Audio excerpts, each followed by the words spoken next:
नमस्कार, जय हिंद, जय भारत। चलिए सभी बच्चों, पहली बात तो आज आप सब लोगों को 251 सब्सक्राइबर के लिए आप सभी को हार्दिक बधाइयाँ हों। आप सभी को बहुत बहुत धन्यवाद, क्योंकि 251 सब्सक्राइबर होना इतनी जल्दी हमने कल्पना नहीं किया था, और आप लोगों ने इतना लाइक किया, इतना सपोर्ट किया, इसके लिए सभी लोगों को बहुत बहुत हाथ जोड़ करके शुभकामनाएं।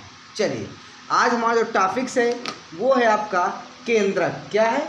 केंद्रक। तो हम केंद्रक के बारे में बताने जा रहे हैं। इसके पहले हम कोशिका के बारे में वीडियो अपलोड कर चुके हैं, फिर हमने डाला माइटोकॉन्ड्रिया, फिर डाला उसके बाद लवक।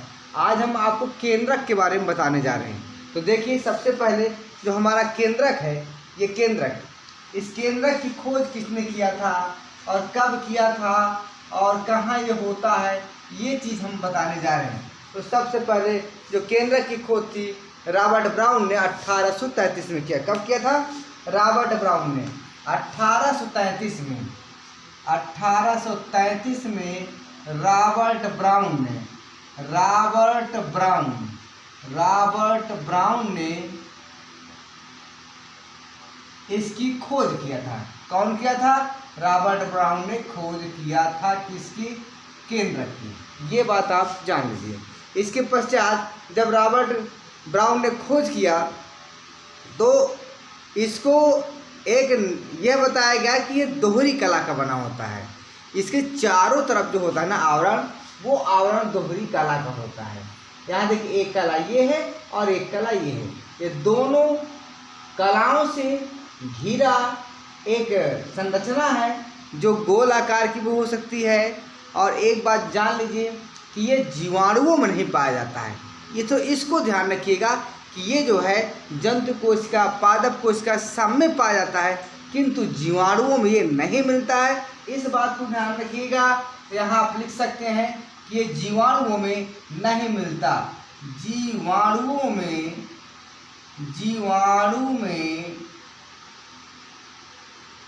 नहीं होता। जीवाणु में नहीं होता है ये, ठीक है। और जो इसका अध्ययन किया गया है, इस केंद्रक का जो अध्ययन है, ये कहलाता है, आपको क्या कहलाता है? कैरियोलॉजी। केंद्रक का जो अध्ययन किया जाता है, तो केंद्रक के अध्ययन को कैरियोलॉजी कहते हैं। ये इंपॉर्टेंट शब्द है, कैरियोलॉजी। केंद्रक के अध्ययन को, इसके अध्ययन को क्या कहते हैं? कैरियोलॉजी।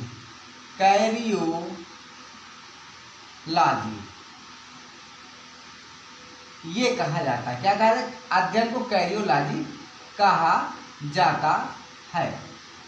ये महत्वपूर्ण इंपॉर्टेंट चीज है, इसको आप ध्यान रखिएगा कि केंद्रक के अध्ययन को क्या कहते हैं? कैरियोलॉजी कहा जाता है। और पादप में जो पादप कोशिकाएं होती हैं, उसमें केंद्रक कोशिका के किनारे पर पाया जाता है। पादपों में कहाँ पाया जाता है? पादपों के कोशिका में यह किनारों पर मिलता है। किनारों पर मिलता है, जबकि जंतु कोशिका में यह मध्य में मिलता है। कहाँ मिलता है? मध्य में पाया जाता है। इतनी बात आपको समझ लेना चाहिए, ठीक है। इसके पश्चात एक एसिटेबुलेरिया, क्या नाम है उसका? एसिटेबुलेरिया। एक है आपका एसिटेबुलेरिया, ये इंपॉर्टेंट है। एसिटेबुलेरिया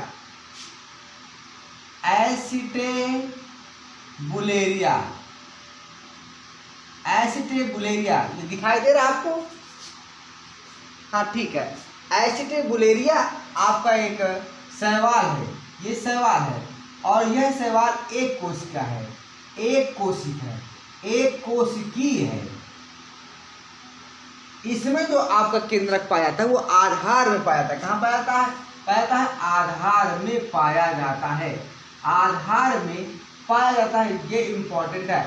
एसिटेबुलेरिया एक शैवाल है, एक अलगाई है, ठीक है। और एक कोशिकी होता है, इसमें आपका जो केंद्रक है वो कहाँ पाया जाता है, आधार में पाया जाता है, ठीक है। अब जीवाणुओं में देखिए, तो जीवाणुओं में जो होता है, जीवाणुओं में जो भी आपका केंद्रक कला होता है, पहली बात तो यहाँ पर होता ही नहीं है। अब अगर होता भी थोड़ा बहुत तो क्या होता है, केंद्रक का जो भी थोड़ा बहुत आइटम है वो पूरी तरह से कोशिका द्रव्य में ही बिखरा रहता है। और केंद्रक के आधार पर ही दो प्रकार की कोशिकाएं होती हैं। इसको आप लिख सकते हैं कौन कौन सी। एक होता है यूकैरियोटिक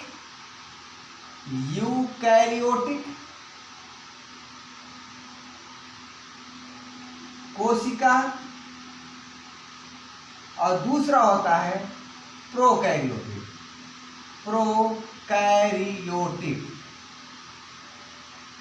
कोशिका।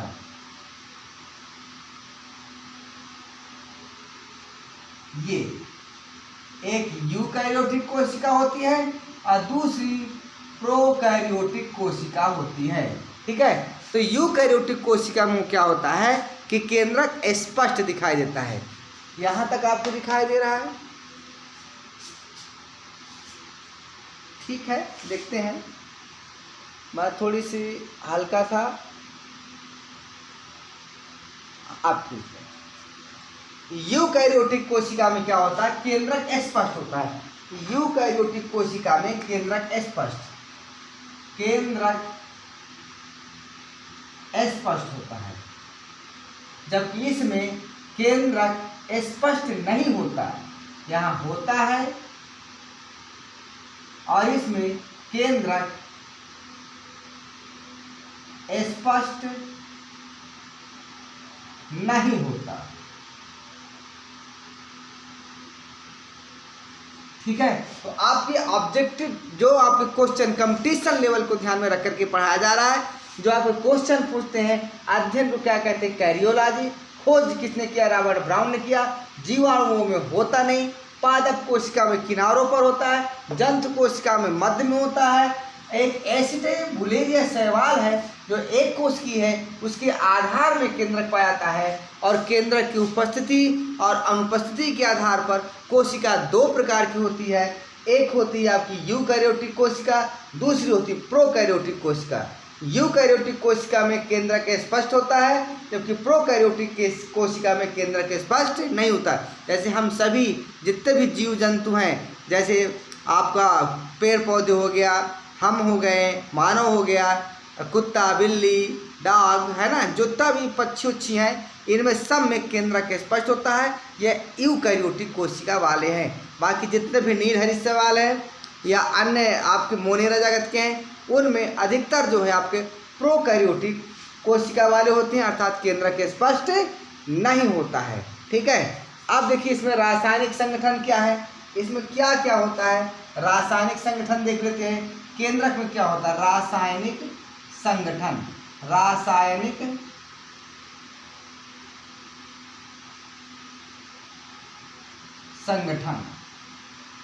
तो रासायनिक संगठन में क्या क्या होता है कि इसमें जो है आपका जो न्यूक्लियो प्रोटीन है ना, क्या होता है, जो न्यूक्लियो प्रोटीन होता है और डीएनए से जुड़ करके, इसमें क्या होता है, न्यूक्लियो प्रोटीन।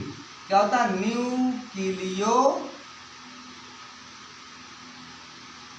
प्रोटीन होता है। क्या होता है, न्यूक्लियो प्रोटीन होता है। और आरएनए न्यूक्लियो प्रोटीन से जुड़ता है। और यहाँ क्या होता है, इसमें डीएनए भी होता है। तो डीएनए और आरएनए दोनों होता है, क्योंकि मानव कोशिका है। डीएनए से जुड़कर क्या बनता है, डीऑक्सीराइबो न्यूक्लिक प्रोटीन। और यहाँ पर ये किससे जुड़ता है, डीएनए से। डीएनए से यह न्यूक्लियो प्रोटीन, यानी डीएनए और न्यूक्लियो प्रोटीन अगर जुड़ जाएं, प्लस कर देते हैं, न्यूक्लियो प्रोटीन अगर जुड़ जाते हैं, डीएनए और न्यूक्लियो प्रोटीन अगर जुड़ जाते हैं, तो आपका बनता है deoxyribo nucleo protein. Deoxyribo nucleo protein, deoxyribo nucleo protein का निर्माण हो जाता है, प्रोटीन का निर्माण होता है ये, ठीक है। यानी रासायनिक संघटन में क्या हुआ कि आपका जो केंद्रक है इसमें आपको क्या बनाता है, न्यूक्लियो प्रोटीन, और डीएनए न्यूक्लियो प्रोटीन से जुड़ करके क्या बनाता है, डीऑक्सीराइबो न्यूक्लियो प्रोटीन। अब इसमें आरएनए कितना होता है भैया, ये भी जान लीजिए, आरएनए कितना होता है और डीएनए कितना होता है, आरएनए कितना होता है, डीएनए कितना होता है और प्रोटीन कितना होता है, ये आप जानिए। प्रोटीन, ये तीनों बहुत इंपॉर्टेंट है। क्या मैं अलग अलग लिखूँ, कहीं लिख दूँ, यहीं लिख देते हैं। आरएनए, डीएनए और प्रोटीन, ये तीन चीज इसमें होता है, जिसमें आपका प्रोटीन होता 78% होता है और आपका जो 8% है आरएनए होता है। अब 78 2 80 कितना हो गया, 78 2 80 और 80 86 बचा 14%, 14% आपका डीएनए होता है। ये इसका रासायनिक संगठन है, इम्पॉर्टेंट है, इसको आप नोट कर लीजिएगा। ये बहुत इम्पॉर्टेंट आपका रासायनिक संगठन है कि इसमें जो है आपका आरएनए 8% होता है, डीएनए आपको कितना होता है 14% और प्रोटीन आपका 78% होता है। स्क्रीनशॉट लेते जाइए क्योंकि हम मिटा देंगे भी, क्योंकि लॉन्ग वीडियो हो सकता है, ठीक है। अब आइए केंद्रक आवरण देखते हैं। क्या देखते हैं, केंद्रक आवरण। तो देखिए जो केंद्र, ये तो आपको केंद्रक के बारे में कुछ संक्षिप्त जानकारियाँ हो गई, बहुत इंपॉर्टेंट है, मोस्ट इंपॉर्टेंट है। ये आपके किसी भी सुपर टेट के लिए हो या टीजीटी पीजीटी के लिए हो, बहुत इंपॉर्टेंट चीज़ें हैं ये। तो ये अब देखिए, अब जो ये केंद्रक है इसके बाहर दोहरी परत की क्या होती है, एक झिल्ली होती है ना। एक या आपको क्या हो गया बाह्य परत, एक मध्य परत। तो हम अब लिखाए जाने रहे केंद्रक आवरण को, यही आपका केंद्रक आवरण होता है, यही आपका केंद्रक आवरण होता है जो ब्लैक कलर से दिखाया गया है। तो हम इसको लिखते हैं, क्या लिखते हैं, आवरण।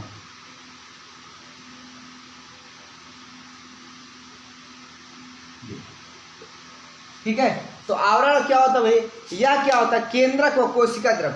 ये जो आवरण है ना भाई, देखिए आप देखिए, जैसे मान लीजिए यहाँ ये किसमें बना हुआ है, मैं थोड़ा सा यहाँ बना दूँ अलग से। ये आपका कोशिका है, इसमें केंद्रक है, ये आवरण है इसका। अब यहाँ देखिए आपका कोशिका द्रव है और अंदर केंद्रक द्रव है। तो ये जो केंद्रक कला है ना, ये कोशिका द्रव और केंद्रक कला, कोशिका द्रव और केंद्रक द्रव के आवागमन पर नियंत्रण रखती है। कोशिका द्रव और केंद्रक द्रव, इन दोनों के बीच जो पदार्थों का आदान प्रदान है उस पर ये आपका आवरण अर्थात केंद्रक कला अर्थात केंद्रक आवरण नियंत्रण रखता है। तो यहाँ पर लिख सकते हैं आप कि यह क्या करती है, यह क्या करती है, यह हम यहाँ से लिखते हैं क्योंकि जगह हमारे पास बहुत कम है। आवरण यह दोहरी परत की होती है, दोहरी परत से बनी होती है।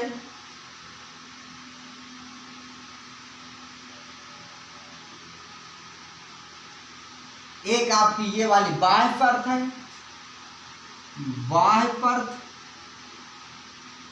और दूसरी आपकी क्या है, आंतरिक परत, आंतरिक परत। और दोनों परतों के बीच की जो गैपिंग होती है, दोनों परतों के बीच जो गैपिंग होती है उसको परिकेंद्रकीय स्थान कहते हैं। क्या कहते हैं, परिकेंद्रकीय स्थान, परिकेंद्रकीय स्थान कहते हैं, परिकेंद्रकीय स्थान कहते हैं दोनों के बीच जो गैपिंग होती है। और यह जो आपकी आवरण है, केंद्रक आवरण है, यह जो केंद्रक आवरण है इसके बारे में और क्या आप लिख सकते हैं, यह क्या करती है, यह कोशिका द्रव्य, कोशिका द्रव्य व केंद्रक द्रव्य व केंद्रक द्रव्य, केंद्रक द्रव्य के बीच पदार्थों के आवागमन पर समन्वय स्थापित करता है, समन्वय स्थापित करती है।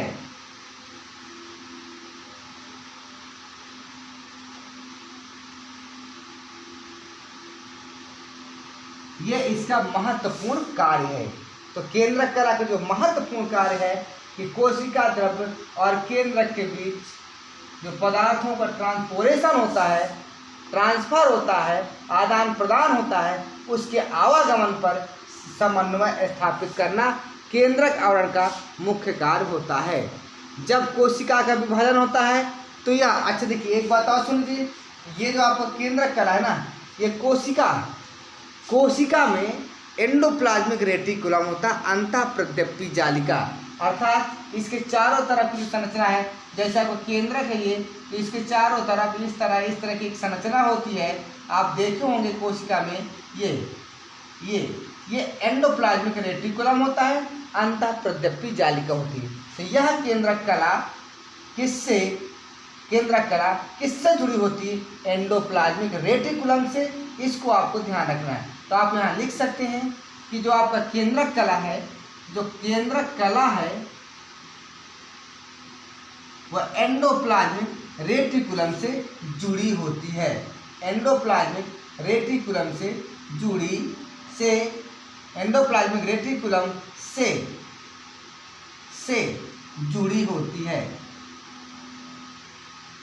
होती है। देखिए यहाँ पर ज़्यादा डिस्कशन केवल डिस्कशन टॉपिक्स पर होता है और किसी पर डिस्कशन नहीं होता है। इसलिए वीडियो अच्छा लगे तो लाइक करते जाइएगा, सब्सक्राइब करते जाइएगा और शेयर करते जाइएगा, ठीक है। चलिए, और यहाँ पर एक बात और जानिए, बाहरी कला में जो इसका बाहरी कला ये वाला है, ये जो बाहरी कला है इसमें जो छिद्र होता है, बाहरी कला में छिद्र होता है। क्या होता है?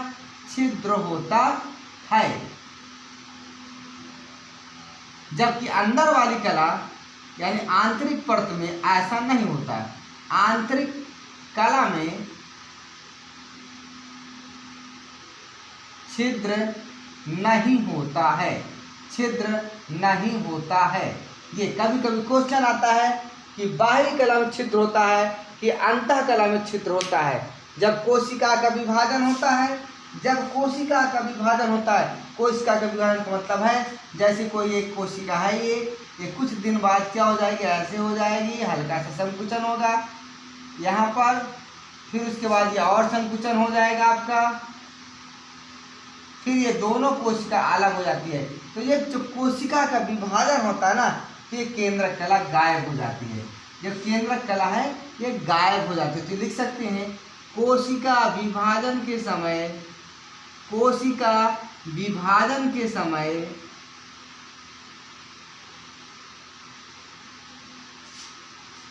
यह आवरण गायब हो जाती है। यह आवरण क्या होती है? गायब हो जाती है, ठीक है।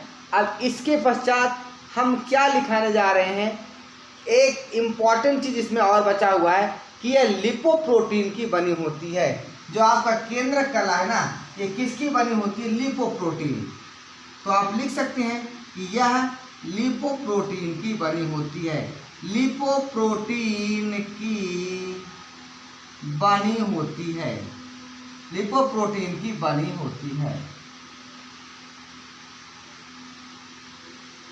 किसकी बनी होती है? लिपोप्रोटीन। ये इम्पॉर्टेंट, ये शब्द आपका इम्पॉर्टेंट। केंद्रक कला किस प्रोटीन की बनी होती है? लिपोप्रोटीन। आप स्क्रीनशॉट लीजिए, फिर हम आगे चलते हैं। हो गया?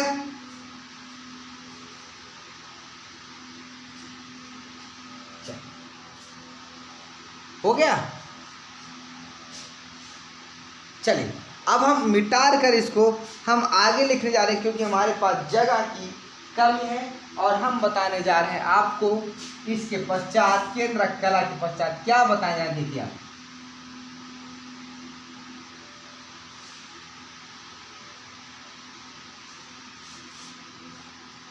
लिखिए अब केंद्रक द्रव्य। अब दूसरा इसमें आ रहा है केंद्रक द्रव्य। तो देखिए ये हो गया केंद्रक द्रव्य। तो देखिए इस केंद्रक कला के अंदर एक ठोस, पारदर्शी और अर्धठोस, कह लीजिए अर्धठोस, पारदर्शी एक समांगी विलयन भरा होता है, जिसको हम कह सकते हैं कि यह केंद्रक का द्रव्य है, अर्थात केंद्रक द्रव्य है। इसमें मैट्रिक्स होता है, इसको मैट्रिक्स, इसमें क्रोमैटिन जाल होता है। आप देख सकते हैं यहाँ पर ये क्रोमैटिन जाल है, इसमें केंद्रिका भी है, केंद्रिका भी है, क्रोमैटिन जाल भी है, राइबोसोम भी है, आरएनए भी है, डीएनए, सब आपको केंद्रक द्रव्य में उपस्थित होता है। ठीक है। और कोशिका द्रव्य में बने प्रोटीन और RNA polymerase, DNA polymerase, histone मिलता है। क्या क्या मिलता है? प्रोटीन मिलता है इसमें, हिस्टोन प्रोटीन मिलता है,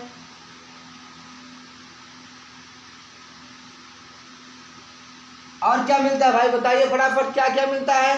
तुरंत बताइए सब लोग, क्या क्या मिलता है? कौन कौन बता सकता है इसमें क्या क्या मिलता है और क्या क्या हो सकता है? तुरंत बताइए, फटाफट बताइए। आरएनए पॉलीमरेज भी मिलता है इसमें। क्या मिलता है? RNA polymerase, RNA polymerase, polymerase, और डीएनए पॉलीमरेज भी मिलता है। किसमें मिलता है? इस आपके मैट्रिक्स में, अर्थात तरल पदार्थ में, अर्थात केंद्रक द्रव्य में मिलता है। ठीक है। और देखिए, जो भी आपको कोशिका द्रव्य में बनते हैं, कोशिका द्रव्य में जो भी कुछ बनता है आपका प्रोटीन, आरएनए, डीएनए, वह किसके द्वारा पहुंचाए जाते हैं? एंडोप्लाज्मिक रेटिकुलम के द्वारा केंद्रक द्रव्य में पहुंचाए जाते हैं। तो आप लिख सकते हैं कोशिका द्रव्य में बने, कोशिका द्रव्य में बने प्रोटीन, आरएनए, एंजाइम्स आदि एंडोप्लाज्मिक रेटिकुलम के द्वारा, एंडोप्लाज्मिक रेटिकुलम के द्वारा केंद्रक द्रव्य में पहुंचाए जाते हैं, केंद्रक द्रव्य में पहुंचाए जाते हैं।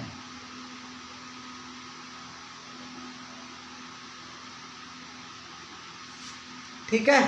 1 मिनट भाई, हम पानी पी लेते हैं।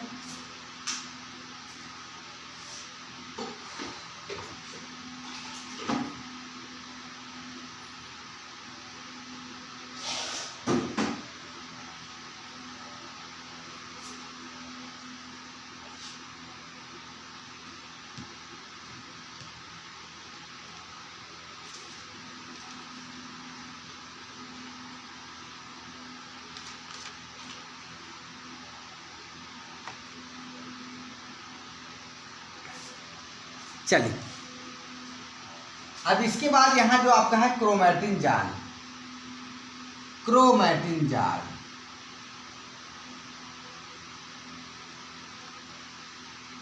तो देखिए, क्रोमैटिन जाल क्या है? केंद्रक द्रव्य में महीन धागों की समान संरचनाएं होती हैं, केंद्रक में महीन धागे जैसी संरचनाएं होती हैं, जिसे क्रोमैटिन जाल कहते हैं। कभी कभी ये क्रोमैटिन जाल, कभी कभी क्या है, क्या इस पर लिख सकते हैं? महीन धागे जैसी संरचनाएं होती हैं, संरचनाएं होती हैं। क्या? क्रोमैटिन जाल। कभी कभी क्रोमैटिन जाल फूल करके, सूज करके एक स्ट्रक्चर बना लेती हैं, जिसको हम क्या कहते हैं? गुणसूत्र कहते हैं। क्या कहते हैं? गुणसूत्र हैं। आप देख सकते हैं, ये आपके गुणसूत्र हैं। क्या है? गुणसूत्र हैं। और क्रोमैटिन जाल में क्या होता है? क्रोमैटिन बनता है जब बेसिक फुक्सिन से, बेसिक फुक्सिन, क्या नाम है? बेसिन फुक्सिन। 1 मिनट। बेसिन फुक्सिन से अभिरंजित किया जाता है, बेसिन फुक्सिन से अभिरंजित किया जाता है कोशिका को, तो क्रोमैटिन जो आपके धागे हैं ये रंगीन हो जाते हैं। बेसिन फुक्सिन से अभिरंजित करने पर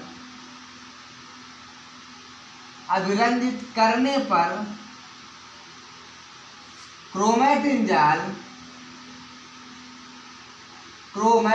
जाल क्या होते हैं? क्रोमैटिन जाल रंगीन हो जाते हैं। क्या होते हैं? रंगीन हो जाते हैं। और जो भाग, देखिए इसमें दो भाग होते हैं, जो रंगीन हो गए उसमें दो भाग होते हैं। एक, कुछ ऐसे हैं धागे जो हल्के रंग से रंग जाएंगे और कुछ गड्ढे रंग से। जैसे यहाँ देखिए, यहाँ पर यह हल्का रंगीन हुआ, यह हल्का रंगीन हुआ, तो कुछ तो हल्के रंगीन से रंग जाते हैं जिनको हम कहते हैं यूक्रोमैटिन। जो क्रोमैटिन हल्का रंग प्राप्त करता है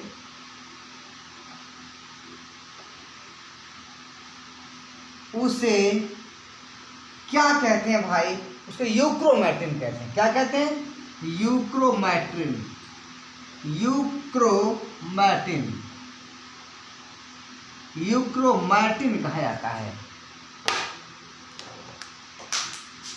ये आप इसको याद रखिएगा।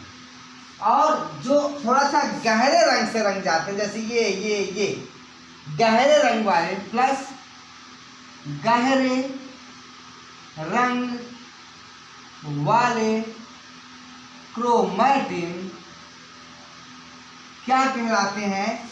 हेट्रोक्रोमैटिन। क्या कहलाते हैं? हेट्रोक्रोमैटिन। हेट्रोक्रोमैटिन, हेट्रोक्रोमैटिन कहलाते हैं। और आनुवांशिक पदार्थ में जो महत्वपूर्ण भूमिका निभाता है, आनुवांशिक पदार्थ में जो महत्वपूर्ण भूमिका निभाता है, तो आपको यूक्रोमैटिन ही होता है। क्या होता है? यूक्रोमैटिन ही होता है।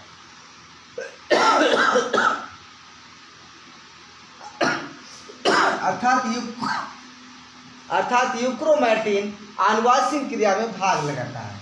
क्या करता है? यूक्रोमैटिन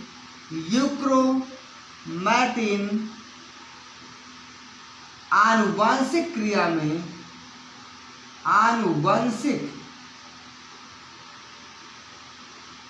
में भाग लेता है। इसको आप नोट डाउन कीजिए। हो गया? चलिए, अब इसके बाद आ गई केंद्रिका। तो अब हम केंद्रिका लिखते रहे। केंद्रिका तो बिल्कुल ओपन है, इसमें कुछ है ही नहीं। आप केंद्रिका क्या सबको दिखाई दे रहा है? हाँ ठीक है, हल्का दिखाई दे रहा है। चलिए, तो केंद्रिका को 1781 में एक वैज्ञानिक थे फोंटेना ने खोजा था। फोंटेना ने इसको खोजा था।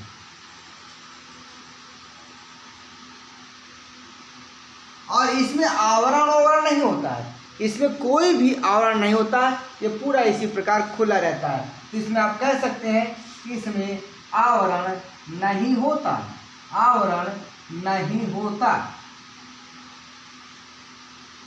स्क्रीनशॉट लीजिए, फिर हम आगे लिखते हैं।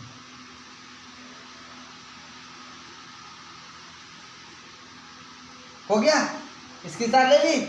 इसके बारे में थोड़ा सा और जान लीजिए। जो आपका केंद्रिका है, ये प्रोटीन संश्लेषण का कार्य करती है। किसका?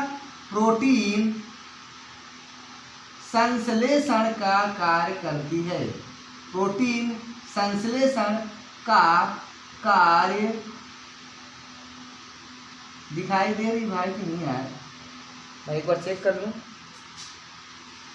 बस अब नीचे नहीं लिखेंगे, स्क्रीनशॉट लीजिए। बस एक लास्ट में आपका बचा है गुणसूत्र, उसको भी बताने जा रहे हैं। हो गया?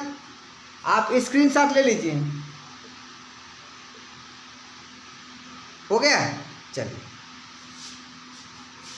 आइए, अब लास्ट में बचा आपको क्या बचा है? आपका बचा है गुणसूत्र। क्या बचा है? गुणसूत्र आपका बचा हुआ है। तो इसको भी देख लीजिए आप, क्या है गुणसूत्र? क्या है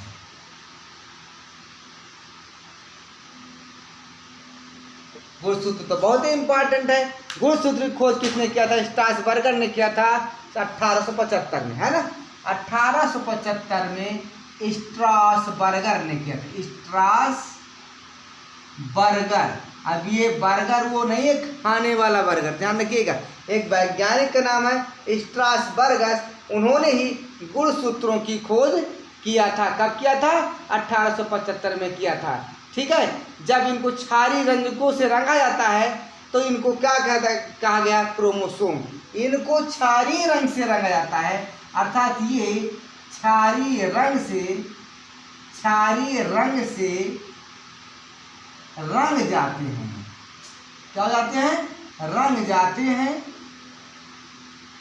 इसीलिए इन्हें क्या कहता है? इसीलिए इन्हें क्रोमोसोम कहा जाता है। क्रोमोसोम कहा जाता है। ये क्वेश्चन आ चुका है, कई बार आया है कि इनको क्रोमोसोम क्यों कहते हैं, तो आप कह दीजिएगा कि क्षारीय रंग से रंग जाते हैं, इसलिए इन्हें क्रोमोसोम कहा जाता है। और गुणसूत्र का नाम किसने दिया था? गुणसूत्र का नाम दिया था वाल्डेयर ने। इन्हें गुणसूत्र किसने कहा? वाल्डेयर। देखो मेरे पेन का कमाल चल नहीं रहा है, ये देखो पेन भी धोखा दे रहा है। वाल्डेयर, एक वैज्ञानिक थे वाल्डेयर ने, जो इनको क्या कहा? गुणसूत्र का नाम दिया था। गुणसूत्र का नाम दिया था। और एक महत्वपूर्ण बात जो ये आपको जो कायिक कोशिका होती है, उसमें गुणसूत्र क्या होता है? द्विगुणित। मोस्ट इम्पॉर्टेंट, कायिक गुणसूत्र द्विगुणित होता है। क्या होता है? द्विगुणित होता है, मतलब 2n होता है। जबकि जननिक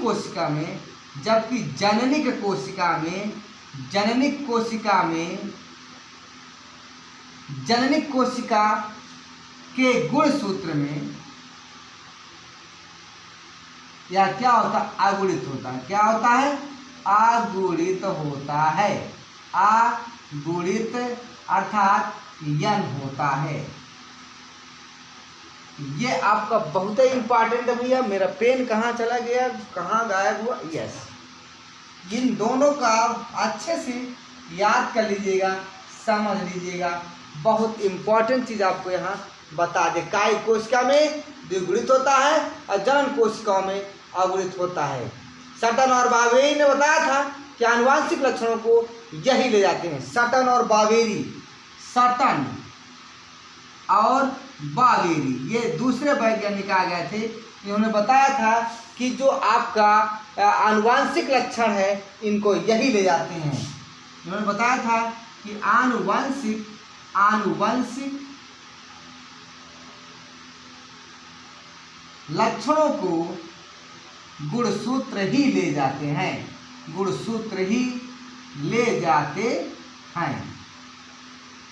और सबसे प्यारा आपका एक जवाब होता है कि मनुष्य में गुणसूत्र कितने होते हैं, तो आप कहेंगे 23 जोड़े या 46।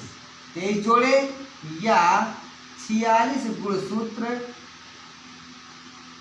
मनुष्य में पाए जाते हैं। किसमें? मानवों में होता है। ये रहा आज आपका केंद्रक और केंद्रक से संबंधित महत्वपूर्ण चीजें। ठीक है। और कल इसके बाद अच्छा, केंद्रक का कार्य भी तो पूछता है ना। तो केंद्रक एक हमने बताना भूल गए, चूंकि यह सभी जैविक क्रियाओं को संचालन करता है, यही मुख्य भूमिका निभाता है। केंद्रक के कारण ही सारी प्रक्रियाएं होती है। इसीलिए केंद्रक को क्या कहते हैं? कोशिका का चैम्बर। ये चीज इंपॉर्टेंट है। इसको क्या कहते हैं? कोशिका का चैम्बर कहते हैं। कोशिका का नियंत्रण कक्ष कहा जाता है। नियंत्रण कक्ष कहा जाता है। केंद्रक को कहा जाता है। केंद्रक को कहा